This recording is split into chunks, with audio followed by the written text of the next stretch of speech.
Muy buenas noches. En este caso, Dios le bendiga mucho a todos los hermanos que nos están siguiendo. Otra vez estamos aquí para poder edificar nuestras vidas en el nombre de Jesús. Quisiéramos comenzar este estudio de la palabra con una oración, así que te pedimos que puedas inclinar un momento tu rostro. Ayúdanos y podamos ser dirigidos por el Señor. Oremos. Padre amado, Padre santo, te damos gracias, Señor Dios maravilloso, por darnos el privilegio y la oportunidad de estar reunidos juntos en este día para seguir aprendiendo de la palabra de Dios. Señor amado, estamos dispuestos a poder, Señor, hacer tu voluntad y poder, Dios maravilloso, conocerte, Dios maravilloso. Bendice este tiempo. Te lo pedimos todo esto, Señor, en el nombre de Cristo Jesús. Amén y amén. Muy bien. Estamos entrando, o ya entramos y estamos en medio de esta quinta dispensación que tiene que ver con la dispensación de la ley. Así se llama esta quinta dispensación. De hecho, habíamos dicho que todo esto está comenzando con el advenimiento de Moisés, un gran líder, que ayer hemos hablado de su nacimiento, de su llamamiento, de su misión en Egipto y de su salida y su peregrinación hasta llegar a Cades Barnea. Quisiera detenerme un poco porque es mucho y de mucha riqueza espiritual este asunto de la construcción del tabernáculo, porque dentro de esta dispensación hubo un hecho que se tiene que resaltar en gran manera, como lo es la construcción del tabernáculo de reunión que Dios mismo estableció para que Moisés lo construya con personas determinadas. Ahora, si nosotros nos ponemos a pensar que por qué es importante este estudio del tabernáculo y todos sus, digamos, factores o todos sus componentes, pues es importante porque hay una significación en esto del tabernáculo para cada uno de nosotros que estamos en el Nuevo Testamento y somos parte de la Iglesia de Cristo. De hecho, el tabernáculo es más o menos como lo vemos en el dibujo, un lugar donde Dios había ordenado con medidas y con planos establecer de qué forma este tabernáculo tenía que servir para poder establecer reunión con el pueblo. De hecho, Dios mismo había ordenado que este tabernáculo se haga para habitar con ellos. Él quería vivir con ellos. La palabra dice en el libro de Éxodo 25:8, si ustedes van conmigo, Éxodo capítulo 25, versículo 8 dice: y harán un santuario para mí y habitaré en medio de ellos. Mire qué hermoso. Dios quiere cohabitar con el hombre. Dios se ofrece estar de visita. Dios se ofrece venir a los hombres. Dios desea estar con la humanidad. Ese es el deseo de Dios desde el principio. Y en este caso, Dios quiere habitar con el pueblo de Dios. ¿Por qué es importante que lo estudiemos? Porque nosotros tenemos que ver que esto tiene una figura, una representación, esto del tabernáculo. En primer lugar, podríamos decir que ha sido una figura para poder entender la misión, el propósito de Jesucristo. Miren ustedes, si van a Juan capítulo 1, en el versículo 14, encuentro este pasaje que dice: y aquel verbo, hablando de Jesús, fue hecho carne y habitó entre nosotros. La palabra habitó entre nosotros se traduce como se tabernaculizó entre nosotros. Y vivimos su gloria como del unigénito del Padre, lleno de gracia y de verdad. Si el Señor había establecido el tabernáculo en medio del pueblo para que Él pueda descender, su presencia pueda descender como un humo que se llamaba la Shekinah de Dios y que tenía que demostrar al pueblo que Él estaba con ellos y el pueblo visiblemente podía ver la Shekinah de Dios y podía ver cómo Él consumía el sacrificio. Entonces, de esa misma manera para nosotros fue Jesucristo. Jesucristo sería como aquel tabernáculo de reunión de este Antiguo Testamento que ahora está entre nosotros, que vive entre nosotros. Jesucristo vino aquí a la tierra, dice este pasaje, fue hecho carne justamente con ese propósito. Lo vivimos. Estuvo entre nosotros, los seres humanos. Lamentablemente para ese tiempo muchos no lo entendieron, lo crucificaron en ese tiempo, pero no se estaban dando cuenta que Dios mismo estaba bajando en la persona de Cristo para estar con los hombres. Ese Salvador, ese Dios todopoderoso que estaba preocupado por la humanidad, le traía un mensaje de salvación. A lo suyo vino y los suyos les rechazaron. Por eso es que hasta el día de hoy ese tabernáculo está entre nosotros. Ese tabernáculo vive entre nosotros. Y muchos de los que hemos entendido que Jesucristo es la salvación, es el camino, la verdad y la vida, entonces hemos entrado en ese sentido de adoración. Y ahora podemos recibir a Jesús como Señor y Salvador y ser parte de la presencia de Dios, conocer a Dios de verdad. Hoy en día la humanidad tiene que conocer a Jesús. Hoy en día la humanidad tiene que acercarse a Jesús. Él es el tabernáculo que el Señor envió a esta tierra, y cada uno de los seres humanos deben mirar a Él para entender quién es Dios y cómo es la verdadera adoración. Si tú me escuchas y no tienes a Jesús en tu corazón, tengo que decirte que Él todavía sigue en la tierra. Tú puedes aceptarlo en tu corazón, recibirlo en tu corazón, y estoy seguro que Él entrará en tu vida. Y así como lo hizo en los tiempos cuando vino físicamente, hoy está espiritualmente por medio del Espíritu Santo. Tú lo puedes recibir con una sencilla oración. Puedes cerrar tus ojos y decirle que Él entre en tu corazón, que perdone todos tus pecados. Entonces entenderás la maravilla de la salvación. Te animo a que lo hagas. El tabernáculo ha sido muy importante porque el procedimiento que tenía sirvió para entender la verdadera adoración a Dios. De hecho, otro de los propósitos grandes para poder estudiar este tabernáculo es también la significación. En el libro de Hebreos capítulo 8, si ustedes van conmigo, Hebreos capítulo 8, los versículos 5, establece que el tabernáculo es una copia misma de lo que está en el cielo, de la forma y la adoración que se ve en el cielo. Dios le dio justamente todo eso para que Moisés lo construya. Miren lo que dice el versículo 5. Los cuales sirven a lo que es figura y sombra de las cosas celestiales, como se lo advirtió a Moisés cuando iba a erigir el tabernáculo, diciendo: mira, le dijo Dios, haz todas las cosas conforme al modelo que se te ha mostrado en el monte. Dios le dio los planos a Moisés, le dio la manera cómo debe hacerlo, con las medidas que debe hacerlo, porque todo era un prototipo de lo que en realidad era en el cielo. El tabernáculo es una figura que representa a la nueva ciudad, inclusive a la ciudad de Dios. Dice la Biblia en Apocalipsis, capítulo 21, los versículos 1 al 3, dice: vi un cielo nuevo y una tierra nueva, porque el primer cielo y la primera tierra pasaron, y el mar ya no existía más. Y yo Juan vi la santa ciudad, la nueva Jerusalén, dice, descender del cielo, dispuesta como una esposa ataviada para su marido. Y oí una gran voz del cielo que decía: he aquí el tabernáculo de Dios con los hombres, y Él morará con ellos, y ellos serán su pueblo, y Dios mismo estará con ellos como su Dios. Así dice la palabra. Está hablando para los tiempos del fin. Ya vamos a llegar a esta dispensación después, cuando desciendan nuevos cielos y nueva tierra, que representará también una especie de tabernáculo que tiene que ver con su significación. Dios nuevamente estando con el hombre.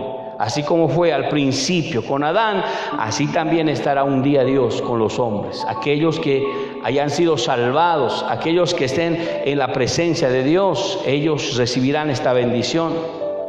Dios fue tan cuidadoso que instruyó a Moisés establecer los detalles de todo lo que iba a ser la construcción.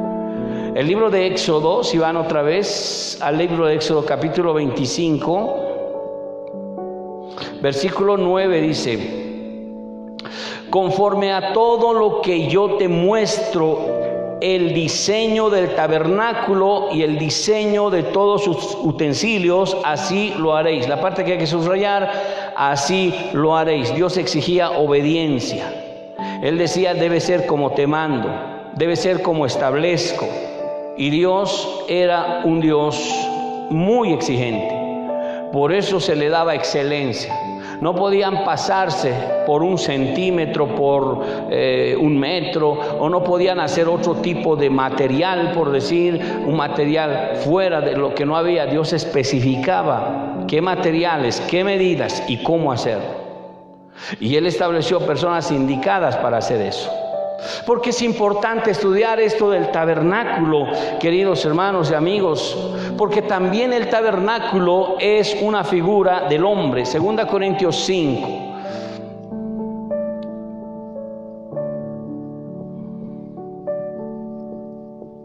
El libro de 2 Corintios, capítulo 5, los versículos 1 y 2 dice: porque si sabemos que si nuestra morada terrestre, hablando de su cuerpo, este tabernáculo se deshiciere, tenemos de Dios un edificio, una casa no hecha de manos, eterna en los cielos. Por esto, dice, gemimos deseando ser revestidos de aquella nuestra habitación celestial. También somos nosotros una representación de lo que puede ser el tabernáculo de reunión. Porque si bien el tabernáculo de reunión comprendía 3 lugares bien marcados y específicos, que tenía que ver con el atrio exterior, el patio, tenía que ver con el lugar santo y tenía que ver con un lugar santísimo, donde Dios se manifestaba y donde solo Moisés podía entrar. También los seres humanos tienen que entender que son trinos, tienen espíritu, alma y cuerpo. Y Pablo está haciendo relación a eso, hablando de que nosotros seremos transformados. Como que este tabernáculo, dice, se va a deshacer, es decir, es el viejo tabernáculo, y se va a hacer una nueva casa eterna en los cielos. Por eso nosotros vamos a entender la adoración. Dice, gemimos y deseamos ser revestidos de aquella habitación celestial. Tenemos que ser restaurados, porque recuerde que nosotros hemos sido dañados. ¿Se acuerda de la primera dispensación y el juicio? La humanidad fue dañada. Cuando ellos cayeron en pecado, ellos salieron del paraíso. Y a partir de ellos en adelante, sus hijos iban a nacer en pecado. Y la Biblia dice que todos los que están en pecado están separados de Dios. Los niños nacen con el pecado por inherencia, porque ellos nacen con la sensación de pecar, con ese deseo de pecar. Y cuando ellos tienen cierto uso de razón, entonces cometen el pecado de elección, quiere decir, deciden pecar. Es el pecado de elección lo que envía a las personas al infierno.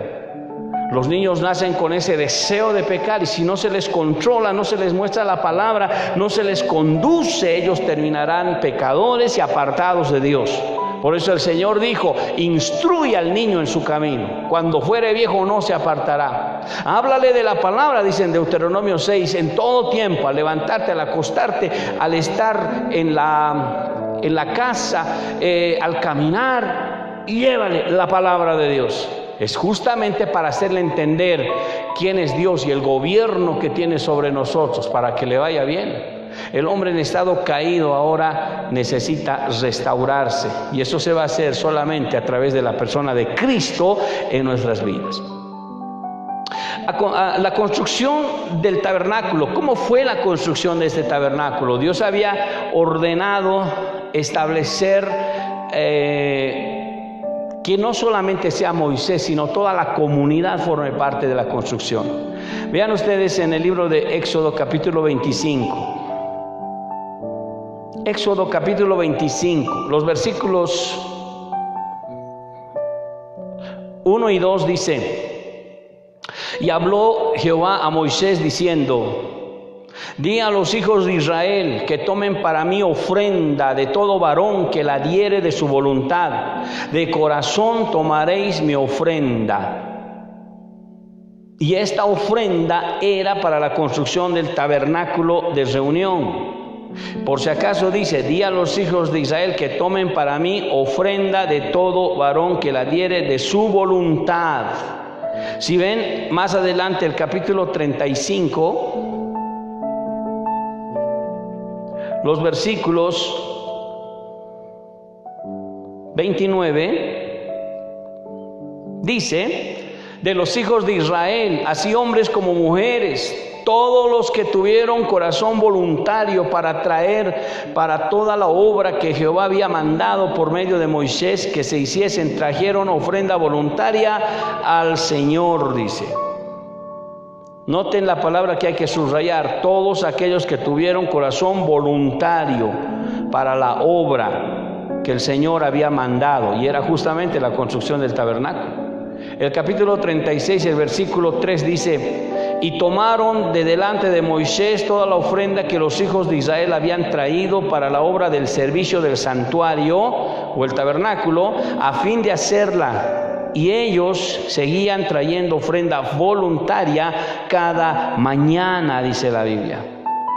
Esto lo digo porque la construcción del tabernáculo fue un asunto de todo el pueblo, no fue un asunto de uno o de unos cuantos. Y la manera en que esto se iba a construir involucraba a todos prácticamente, porque todos, según la voluntad de su corazón, según el deseo de su corazón y de forma voluntaria, tenían que venir y contribuir para la construcción, porque Dios tenía un propósito con ese tabernáculo y era ministrar. Ahorita voy a hablar de los propósitos establecidos, pero tenía que habitar con ellos, tenía que ministrarlos con la palabra. Y prácticamente, ¿cómo iba a ser posible eso? La gente tendría que estar de acuerdo y decir: sí, nosotros queremos un lugar donde Dios habite, un lugar donde se nos ministre la palabra, un lugar donde se nos ministre los sacrificios. Entonces cada uno de su voluntad lo hacía. Y esto lo digo porque la voluntad es importante. Sin voluntad no se hace nada. La obra de Dios se construye con fe, con voluntad. No es con obligación. Y esto lo digo porque hay algunos que podrían escuchar que han oído mensajes por aquí y por allá, de que la iglesia es un lugar donde se mueve el dinero, que los hermanos, que los líderes, que los pastores, siempre hay un prejuicio en la mente, y ellos no entienden y no saben que Dios desde el principio ha establecido que la obra de Dios siempre se haga con voluntad. Nunca se hace por obligación, nunca se hace por presión, nunca se hace por fuerza. Porque eso ya no es ofrenda. La palabra ofrenda significa ofrecer. Es como cuando alguien siente tanto aprecio por alguien y le dice: mira, yo te regalo esto. ¿Por qué? Porque te lo mereces. Y prácticamente es un regalo. No tenemos por qué después ir a fiscalizar o poder empezar a quitarle de nuevo. No se puede hacer eso. Un regalo ya es un regalo. Ya la persona hará lo que quiera con el regalo. Entonces eso es lo que se tiene por voluntad. En el Nuevo Testamento, en 2 Corintios 9:6, dice la Biblia: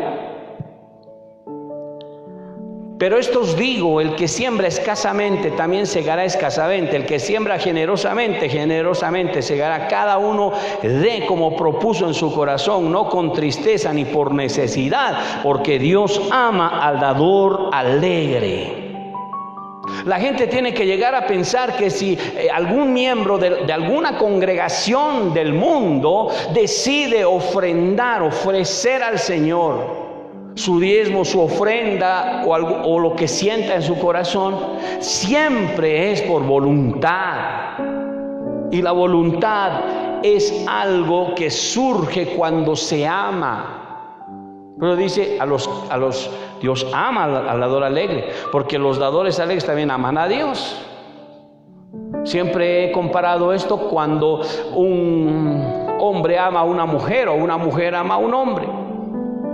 El amor no mide recursos. Muchas veces uno agarra algo, un regalo, lo que sea, y no mide cuánto debe, cuánto es o cuánto le va a costar. Prácticamente lo agarra, lo toma y paga por ello y ofrece porque ama. Esa es la idea cuando se habla de estos servicios al Señor. Inclusive no solamente ofrecer una ofrenda, ofrecer talentos, ofrecer tiempo, tiene que ver con voluntad. Una vez una mujer estaba en una congregación y dijo: parece que a toda la congregación le falta un techo nuevo. Pues ella dijo: yo estoy dispuesta a cambiar todo el techo de toda la congregación. Saquen el viejo y pongan otro nuevo. Y ella dijo: yo estoy dispuesto a correr con todos los gastos. ¿Cuánto iba a hacer eso? Por lo menos $4,000. Y entonces dijo: yo estoy dispuesta, lo hago. Lo único que les voy a pedir es una pequeña y sencilla cosa. Y todos dijeron: ¿qué es lo que usted va a pedir? Y ella dijo: lo único que quisiera es un pequeño reconocimiento de una plaqueta que se ponga en la pared, que diga: gracias a la familia tal se ha hecho el cambio de techo, o algo parecido. Entonces los líderes comenzaron a pensar que si era o no era bueno. Tuvieron que reunirse. Llegaron a un punto donde se reunieron y empezaron a pensar. De paso oraron para saber si era o no la voluntad de Dios, porque realmente necesitaba ese techo la congregación, y llegaron a la conclusión de que no iban a aceptar tal propuesta. Y entonces la mujer dijo: ¿pero por qué? Si es que yo les estoy dando todas las facilidades, a ustedes no les va a costar nada, lo único que queremos es un pequeño reconocimiento. ¿Es por qué razón no aceptan? Y entonces todos le dijeron: mire, hemos orado al Señor y hemos entendido de que la obra de Dios nunca se hace por el favor de una persona solamente y que quiera un reconocimiento. La obra de Dios siempre se hace con esfuerzo, con amor, de todos aquellos a los cuales les va a costar, porque en la congregación está un pedazo de cada uno, un esfuerzo de cada uno, tanto del que tiene como del que no tiene. No es condicional, es de corazón, y ellos solamente desean ofrecer a Dios sin ningún reconocimiento. Esa es la obra de Dios. La obra de Dios se construye con llanto, con tristeza, con sangre, con esfuerzo, con valentía. La obra de Dios es real cuando todo el mundo está involucrado. No importa cuánto pueda tener o cuánto no pueda tener, todo lo que la obra de Dios comprende, eso es lo que Dios quiso cuando Él dijo: digan al pueblo que traigan algo para mi santuario, para que yo habite con ellos. Todos los de voluntad, todos los de corazón vendrán. ¿Y usted qué cree? Todo el pueblo trajo. Y es más, el pueblo seguía trayendo y era tanto que un día tuvo que decir Dios: alto, Moisés, ya, hasta ahí. Y Moisés dijo: ya no más, ya está todo completado, ya no es necesario que traigan. Y así se hizo real el tabernáculo de reunión que el Señor había establecido. ¿Cuáles son los componentes de este tabernáculo de reunión? Bueno, ahí hay un dibujo que nosotros podemos apreciar, si es que lo pueden apreciar.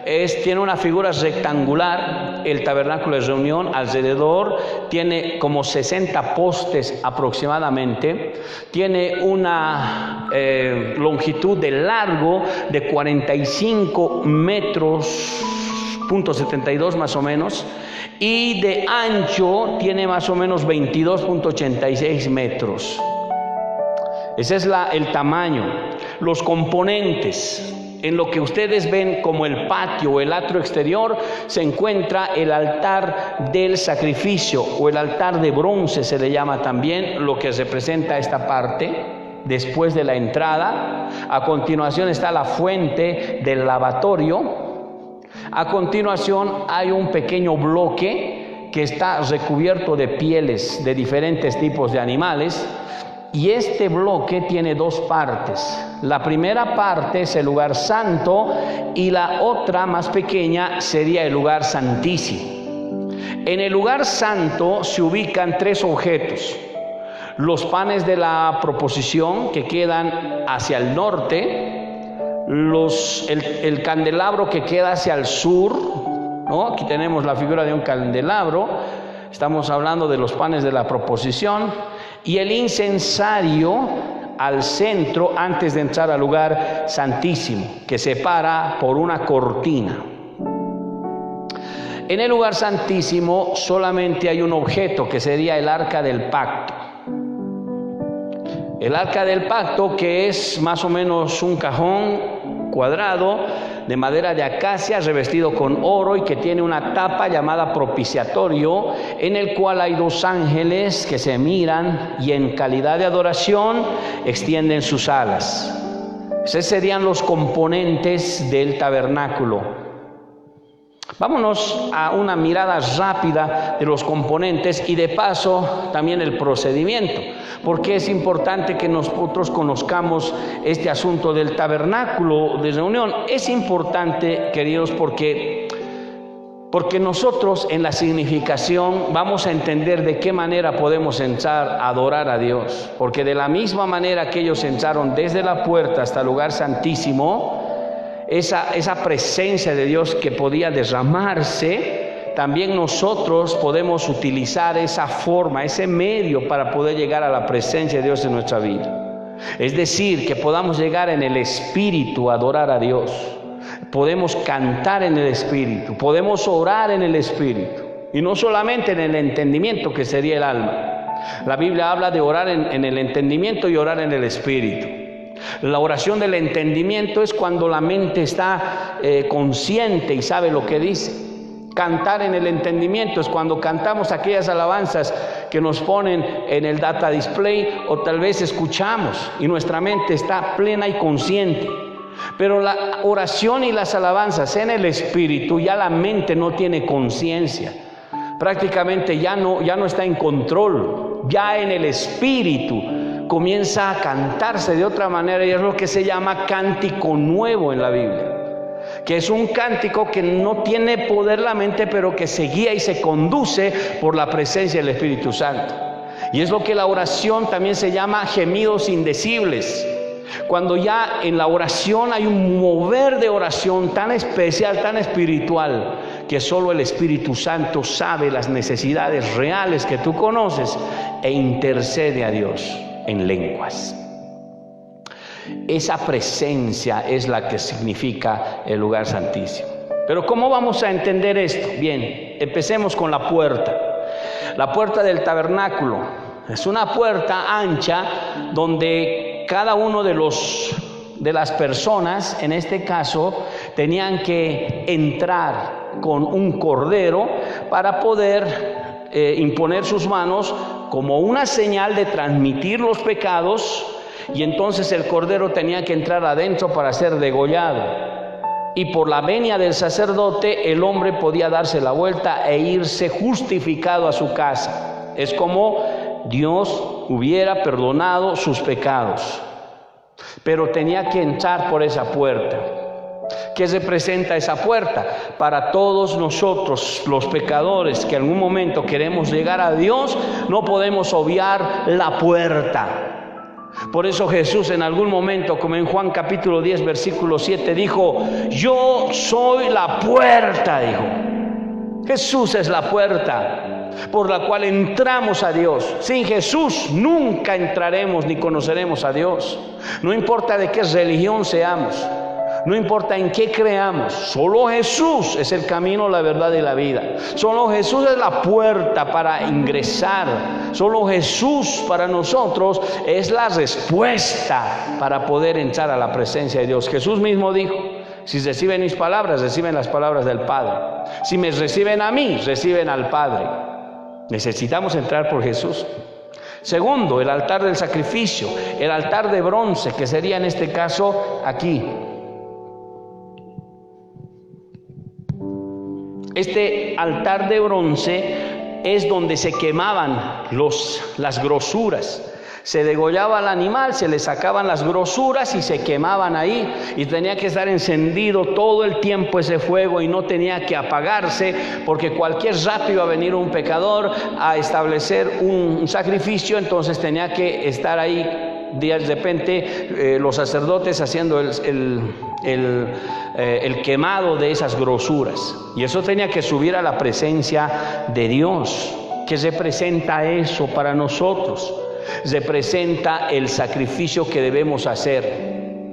¿De qué manera? También las grasas del animal representarían nuestra carne. Razón la Biblia dice en Romanos 12:1 que debemos ofrecer un sacrificio vivo, santo y agradable, que es nuestro culto racional. Para entrar a la presencia de Dios hay que negarse en la carne, hay que renunciar a la carne, hay que crucificarla, como dice Gálatas 5:22. Dice que debemos crucificar la carne con todas las pasiones y deseos. Jesús dijo: si quieres ser mi discípulo, tienes que negarte a ti mismo. Jesús dijo: cualquiera que pone las manos en el arado del evangelio de Cristo Jesús y mira atrás, no es digno de mí.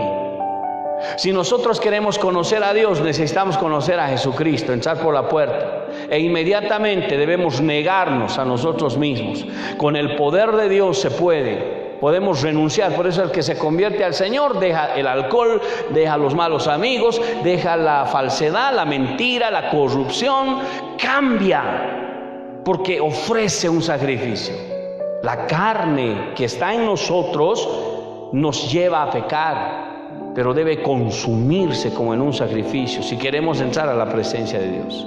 En tercer lugar, la fuente. A continuación está la fuente, que era la fuente de bronce en este caso. Y esta fuente, miren, voy a leer el libro de Éxodo, capítulo 30. Dice los versículos 19 y 20. Y de ella se lavaron Aarón y sus hijos las manos y los pies.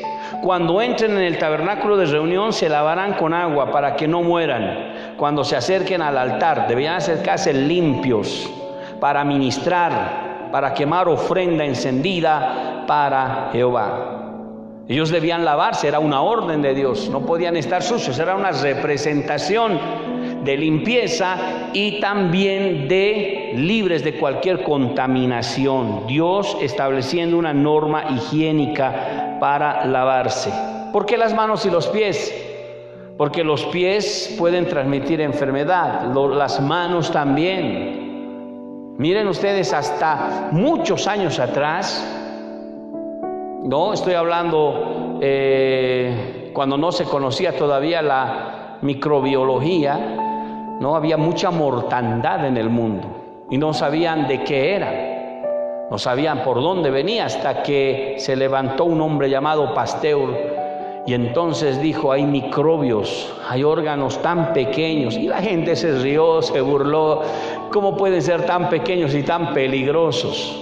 Hay bacterias, ¿no? Porque cuando se daba a luz, los niños morían en una buena cantidad, las mujeres se enfermaban y también morían, porque los hombres las atendían con las manos sin lavarse.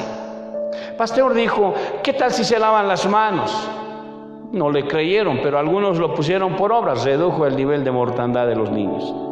Y entonces entraron a ese maravilloso mundo de la microbiología y entonces comenzaron a entender de que sí hay un mundo tan minúsculo y tan pequeño y tan peligroso, y tal vez más peligroso que una bomba atómica, más peligroso que lo que pueden ser las bombas nucleares. Son las pequeñas bacterias, virus que pueden moverse y pueden paralizar todo el mundo y erradicar a cantidades y miles de personas.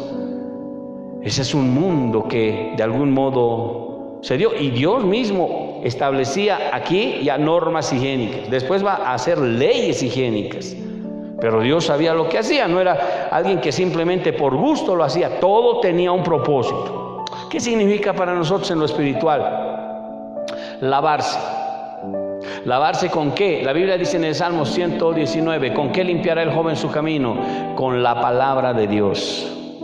Una vez que renunciamos, las grosuras son consumidas, la carne es renunciada, hermanos, es como limpiarme, lavarme en el espíritu. Y lo único que me lava en el espíritu, lo único que me lava como ser humano, es la sangre preciosa de Cristo.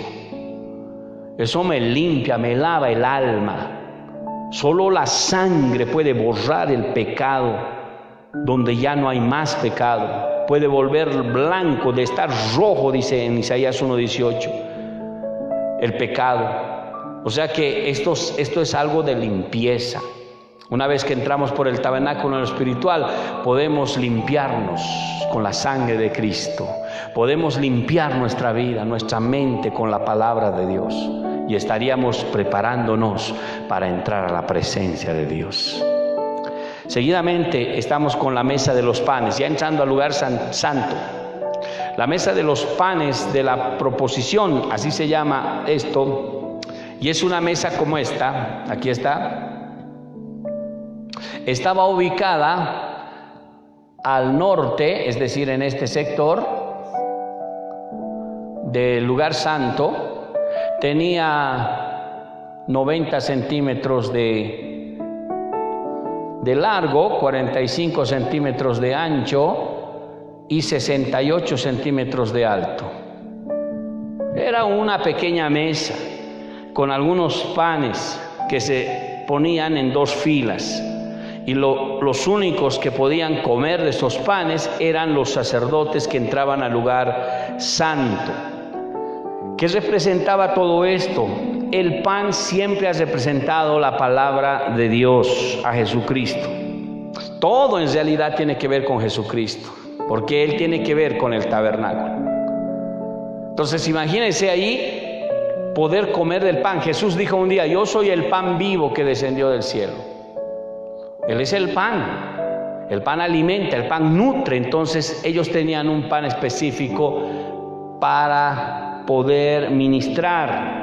Para nosotros, en el sentido espiritual, sería la palabra de Dios, y también lo que podría significar el bautizo, porque a través del bautismo es que nosotros también podemos llegar a consagrar nuestras vidas después de pasar por las aguas, ya, es decir, ya bautizado, ya consagrado, ya con derecho a poder comer del pan. O sea, hay muchas personas que llegan al Señor, están un buen tiempo, necesitan bautizarse para poder luego tener derecho al conocimiento de Dios, a la bendición de Dios. Dios bendice a las personas que se bautizan, porque las que se bautizan están actuando con legalidad. El bautismo es un principio de obediencia, Dios lo ha establecido. No hay una persona que puede decir: yo conozco al Señor pero no soy bautizado y voy a seguir de esa manera. No, está obviando un principio. El bautismo es una orden del Señor. Jesús mismo lo hizo, aun cuando no tenía necesidad de bautizarse. Bien, sigamos adelante. Encontramos por allá el candelero. El candelero, que estaba situado al sur del lugar santísimo y que iluminaba, y tenía que ser encendido todo el tiempo. No podía apagarse ese candelabro. Imagínense, todo el tiempo, y los sacerdotes tenían que estar dispuestos a, alimentarlo constantemente para que no se pueda apagar. ¿Qué representa este candelabro? Representa la luz de Dios, la presencia de Dios, la presencia del Espíritu Santo de Dios. Porque cuando tú vas a la palabra de Dios, que representa el pan, debe ser iluminado con la luz del Espíritu Santo. es decir, con el candelabro. ¿A qué me refiero? Me refiero a que no solamente está el pan, también debemos entender que el candelabro es una parte importante del tabernáculo. Así como en este tiempo, no solamente es la Biblia, es la letra muerta, las historias que encuentras en el Antiguo Testamento o las historias del Nuevo Testamento. Toda la Biblia solamente será letra muerta si no es vivificada con el Espíritu Santo, si no es entendida, si no es discernida, porque el único intérprete de la palabra de Dios es el Espíritu Santo. Es el Espíritu Santo el que nos hace comprender las Escrituras, el que nos habla al corazón. Una vez vino una persona y me dijo: pastor, qué linda palabra, me ha tocado el corazón. Y yo tuve que decirle: bueno, en realidad yo no hice nada, yo predico como cualquier día. El asunto es que es el Espíritu Santo quien te abrió el entendimiento. Es el Espíritu Santo el que te hizo comprender. Yo prediqué el mismo mensaje y a esta persona no le tocó ni siquiera su corazón. Vino y se fue. No es la jerga del predicador, no es cómo predica alguien, es la presencia del Espíritu Santo lo que abre el entendimiento. Y entonces podemos gustar la palabra, degustar la palabra y empezar a sentir eso. Necesitamos ser llenos del Espíritu. Por supuesto, el predicador tiene que estar lleno del Espíritu y también la iglesia tiene que estar llena del Espíritu. Cuando no nos llenamos del Espíritu, lo único que predicamos es letra muerta. Y cuando hay letra muerta, mucha gente comienza: ya sé eso, que no me toca eso, yo ya conozco. Y mucha gente empieza a entrar y salir de la congregación, no tiene temor de Dios, tiene una vida en el mundo, una vida en la iglesia. Y si alguien me pregunta: ¿cuál es el problema de ese creyente? Pero conoce la Biblia, conoce el pasaje, lo sabe de memoria, ha ganado el concurso bíblico de los jóvenes. Y alguno dirá: pero ¿cómo conociendo la Biblia puede llegar a ser tan carnal? Yo lo he visto fumar, dice. Lo veo con chicos, con chicas ahí haciendo su agosto. Dice otro: pero bien que sabe la Biblia, dice. Sabe la letra muerta. Porque si realmente fuera hijo de Dios, tendría la presencia del Espíritu Santo de Dios, que le da vida a la palabra, que le da el testimonio, que le da el temor de Dios. Ese es el Hijo de Dios. Y eso es lo que se quiso representar también con las viudas, más bien dicho, las vírgenes. Prudentes e insensatas. Unas tomaron, dice, sus lámparas y las otras tomaron el aceite. El aceite también es otra representación del Espíritu Santo. La lámpara es de la palabra. La Biblia dice: lámpara es a mis pies tu palabra. ¿Se imagina solo tomar la palabra, la Biblia, conocerla, saber de memoria, ser un teólogo, ser un magíster en la Biblia, conocer y decir: tengo un título de la Biblia, pero ¿cómo está tu vida espiritual? ¿Cuánto fruto has dado? ¿Tienes ovejas? ¿Oyen? ¿Se santifican? ¿O es un club social donde la gente viene a comer, celebran cada cumpleaños? Había una congregación donde todos los días celebraban cumpleaños de los hermanos que habían ahí unos cuantos. Dice: bueno, hoy nos toca celebrar el cumpleaños de nuestra hermana Catita, así ¿quiénes van a traer refresco? ¿Quiénes van a traer tal? Y así los tenían a la iglesia, en función de cumpleaños, en función de actos sociales, en función de algunas actividades. Pero el tiempo de la oración, nada. El tiempo del ayuno, nada. El tiempo de la palabra, se dormían, estaban ahí pensando en cualquier cosa, porque no estaba el Espíritu presente. Tenemos que saber que la palabra siempre va a ser vivificada por el Espíritu Santo. Es el candelabro que da luz, que da vida. Entonces es importante que en las iglesias podamos entender este principio. Y si el creyente no se llena del Espíritu, todo va a ser aburrido, se va a cansar, se va a amargar, va a venir a las iglesias por interés. Hay mucho creyente que va a las iglesias por interés, porque me gusta una chica, dice. No, es que me gusta ese joven, parece simpático. ¿Y qué pasa si él no le hace caso o se va? Entonces me voy, dice. Entonces, ¿por quién estabas en la iglesia? Estabas por alguien. O alguien dice, ay, qué linda la iglesia, qué bonita la iglesia, qué hermoso los asientos, las paredes. Sí, pero eso no es suficiente.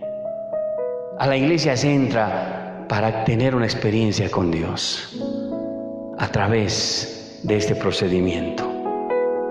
Ya entramos por la puerta, renunciamos a nosotros mismos, nos lavamos con la palabra, con la presencia de Dios, con la sangre de Cristo, comemos del pan de la palabra, nos iluminamos con la presencia del Espíritu Santo y estamos listos para ofrecer oración, incienso. Y es lo que viene a continuación, el altar del incienso,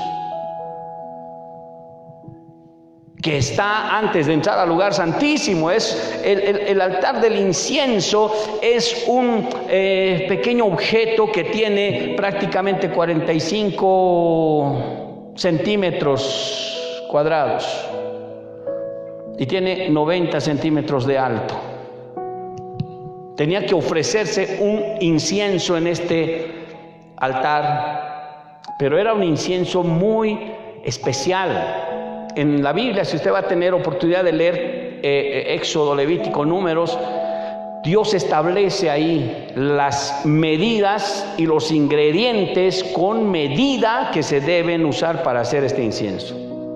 Y muchas veces Dios decía esto: haz como yo te dije, haz como yo te dije, haz como yo te dije. Dios era minucioso. Por eso ese incienso era muy especial y ese tenía que ofrecerse en el altar del sacrificio. ¿Qué significa para nosotros eso? El incienso siempre ha representado oración. Cuando uno ya está listo con la palabra, lleno del Espíritu Santo, está dispuesto a orar, está dispuesto a quebrarse. Son esas oraciones de rompimiento, esas oraciones donde uno se quiebra, esas oraciones donde uno realmente ora, adora a Dios, comienza a sentir ya comenzando la presencia del Señor. Ya en su espíritu hay algo que lo quiere quebrantar. Siente que esas oraciones están subiendo al mismo trono de Dios. No son esas oraciones de bostezo, no son esas oraciones de ensimismamiento, de letargo, o tal vez hasta de lucha. Hay personas que no pueden resistir ni 10 minutos orando, doblan rodillas en algún momento, se cansan, se agitan, se fatigan, se levantan. Es como una prisión, una cárcel, tienen que salir. Es que no aguanto, dice. Pero bien aguantes 2 horas en una película, bien se aguanta 3, 4 horas en el celular. Pero ¿qué pasa con la oración?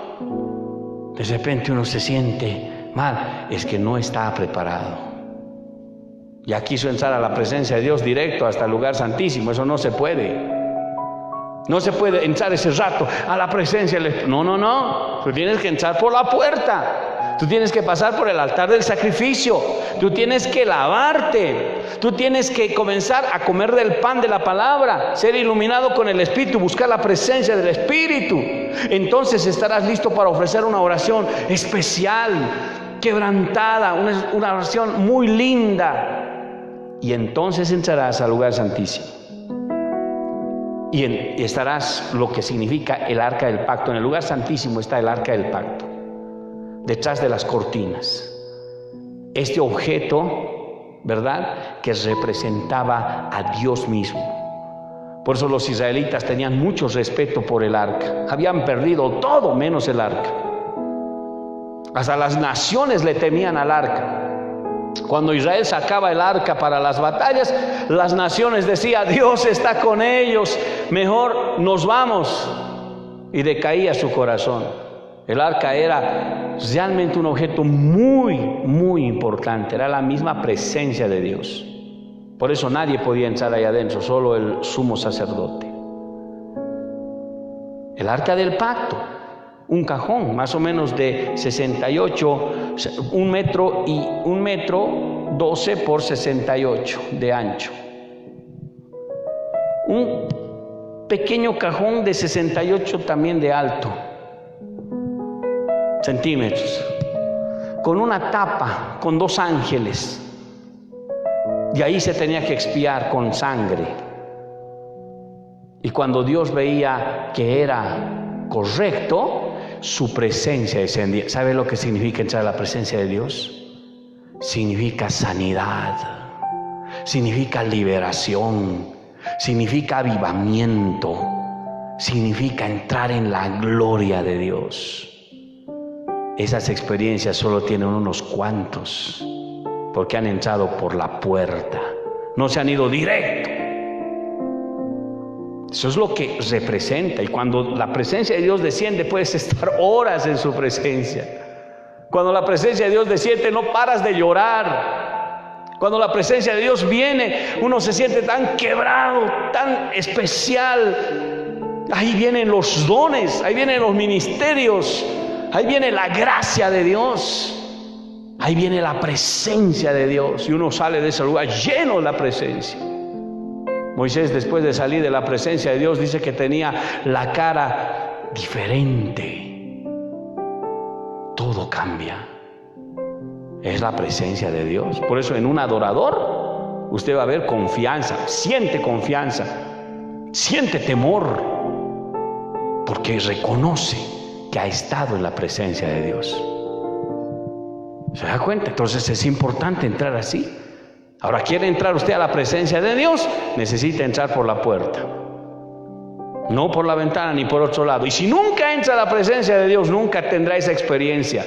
Con los años se va a cansar. Va a pasar 1, 2, 3 años.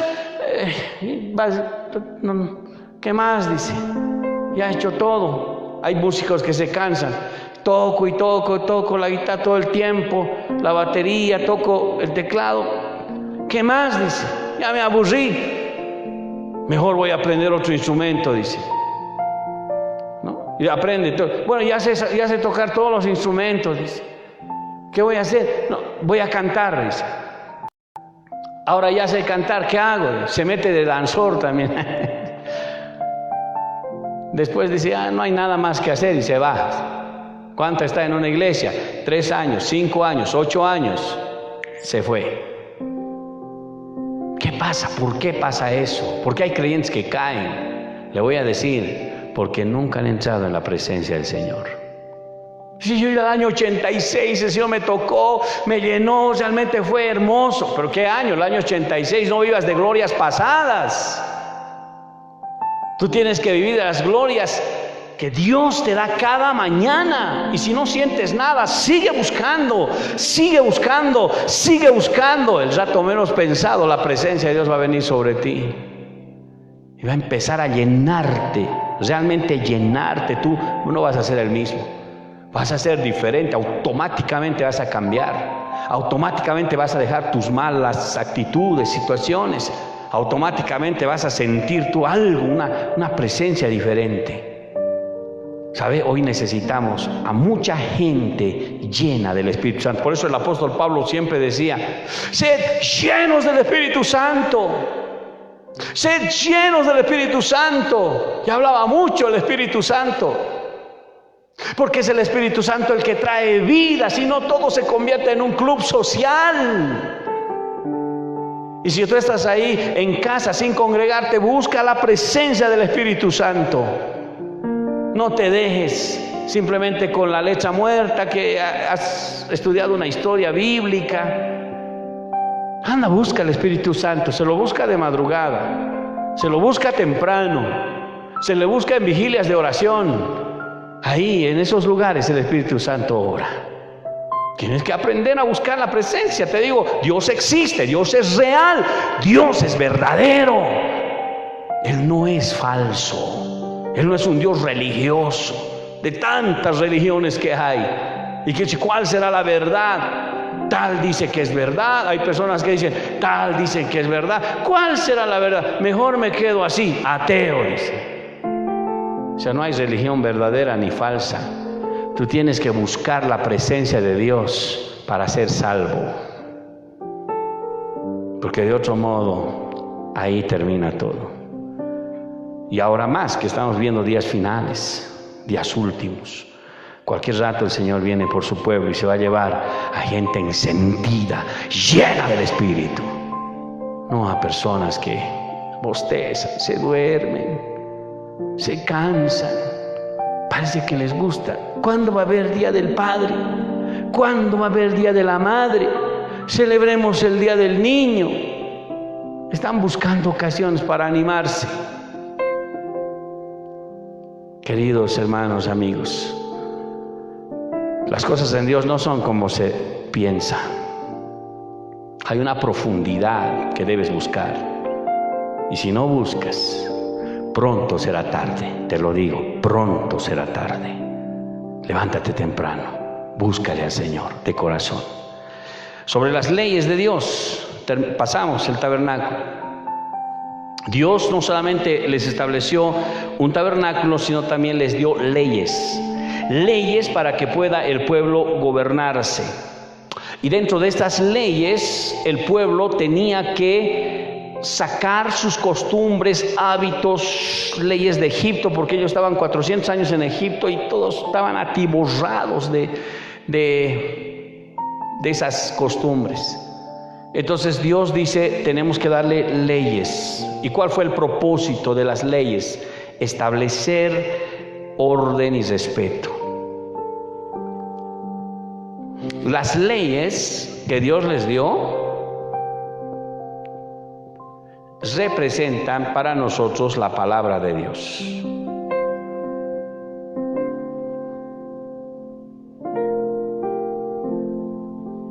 Eso representa.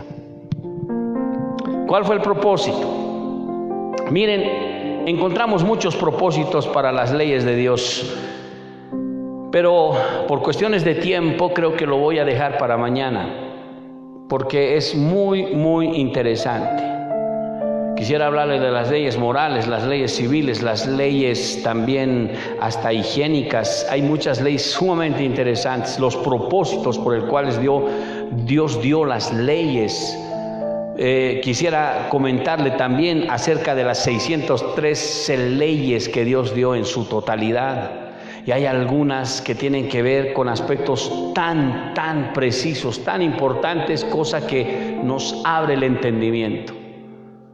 Y esta era la base para poder entender cómo el hombre tenía que descubrir qué es pecado. Porque sin ley no se descubre qué es pecado, no se sabe qué es pecado. Entendiendo la ley es que se sabe cuándo hay pecado, porque hay personas que dicen, yo no estoy pecando, yo estoy bien, dice. Hay algunas personas que dicen, yo me tomo pero soy tranquilo, no pego a mi mujer ni a mis hijos, me vengo a mi casa y me duermo tranquilo, dice. Piensan que están bien. Hay otros que dicen, yo no robo, dice, yo no robo $1,000 como los políticos. Apenas he levantado de mi trabajo 100 bolivianos que por ahí estaba botado. Hay personas que tienen una concepción bien diferente y no entienden porque no conocen el concepto de las leyes. Quisiera mañana hablar y tocar exclusivamente de esto porque es sumamente interesante e importante. Te puede ayudar mucho para que entiendas desde qué trasfondo en el Nuevo Testamento la palabra echa sus raíces en las leyes que Dios había establecido. Muchas de ellas, como las leyes morales, están vigentes para el Nuevo Testamento, pero hay muchas de las leyes ceremoniales y leyes judiciales y civiles que no están en vigencia, pero sí tienen una cierta reputación, cierta enseñanza de sabiduría. Me gustaría que lo sepas. Bien, mañana quisiera continuar con todo esto porque creo que el tiempo se nos está dando. Así que hemos terminado este tiempo, queridos amigos y hermanos. La paz del Señor esté con ustedes.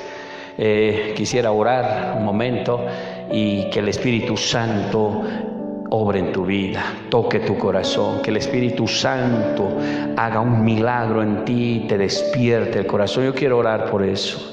Si tú puedes orar ahí donde estás, cierra tus ojos en el nombre de Jesús. Oremos a Dios. Padre amado, Padre Santo, te damos gracias, Dios Todopoderoso, por este tiempo que nos has dado de poder compartir la palabra de Dios a través de este medio de las redes. Señor Dios Todopoderoso, sabemos que tú eres un Dios real y verdadero, que en la palabra de Dios entendemos, Señor, que está la verdad. Y al estudiarla, Señor, conocemos estos aspectos que ni siquiera habíamos algún momento escuchado, pero que eran necesarios, Señor, para poder desarrollarnos en la vida espiritual. Señor, yo sé que hay mucho pueblo que está escuchando la palabra de Dios en este día, que ha despertado ese deseo de buscar al Espíritu Santo. Padre amado, hay mucho pueblo que siente curiosidad sobre la presencia del Espíritu Santo. Oh Dios del cielo, tu palabra es clara cuando ha dicho que tú darás el Espíritu Santo a los que te lo piden. Señor, yo te ruego que hay muchos de los que están escuchando, Padre, reciban, Señor, de la gloria esa presencia gloriosa del Espíritu Santo de Dios, Señor amado. Oh Dios de la gloria, puedan vivificar sus espíritus, Señor, para discernir y entender por sobre la leche muerta lo que significa comunión con Dios y adoración. Oh Dios del cielo, te ruego por tus hijos, tus escogidos, Señor, que tú tienes entre el pueblo, Dios del cielo, para que ellos busquen, Señor, la presencia del Espíritu en sus vidas. Señor, cuando amanezca, se levanten con una oración. Espíritu Santo, buenos días. Espíritu Santo, quiero conocerte. Espíritu Santo, llena mi vida, llena mi corazón. Espíritu Santo, enséñame a orar, enséñame a buscarte. Que muchos de los que están escuchando, Señor, empiecen a buscar esas madrugadas del Espíritu de Dios. Y sean llenos del Espíritu Santo, Señor, ahí donde están. Oh Dios del cielo, en el nombre de Jesús de Nazaret.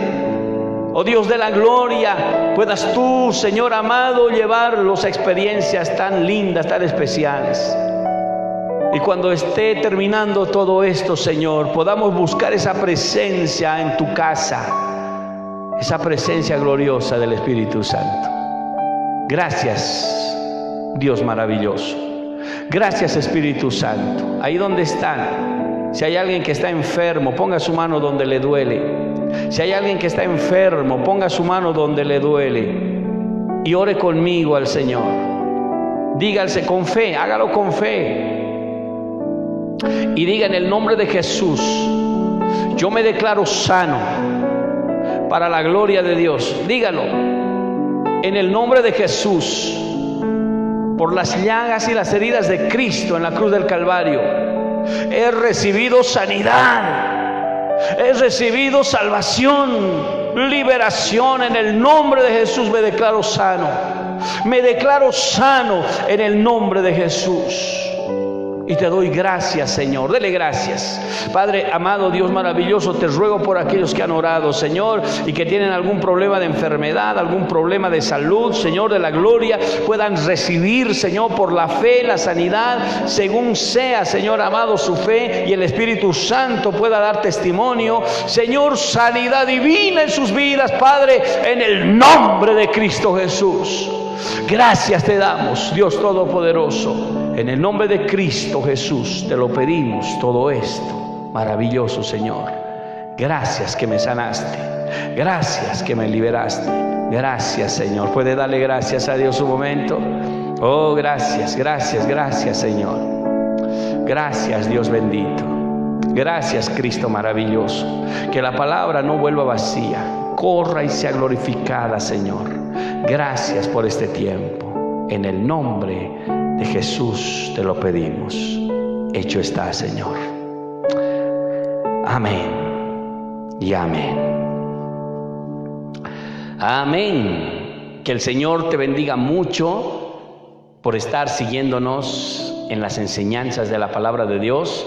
Que el Señor haga resplandecer tu rostro y te dé paz en todo este tiempo. Dios te bendiga mucho. Saludos a todos los hermanos que nos están viendo y que siempre dan un comentario. Dios te bendiga mucho. Hasta mañana.